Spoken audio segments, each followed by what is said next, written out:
আজকের ডেপুটেশনটা মূলত 31 আক্টোবর block youth কংগ্রেসের পক্ষ থেকে দেশ এবং রাজ্যব্যাপী যে বিদ্যুৎ বিল নিয়ে সাধারণ মানুষ যে সমস্যার সম্মুখীন হচ্ছে তার দিকে নজর রেখে আমরা আজকে আমাদের বন্দুয়ার ইলেকট্রিক ডিপার্টমেন্টে একটা ডেপুটেশন দিয়েছি।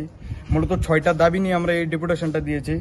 তার মধ্যে বিদ্যুৎ বিলের মাসুলটা কমাতে হবে, মিটার চার্জ কমাতে হবে এবং অবিলম্বে স্মার্ট মিটার বাতিল করতে হবে।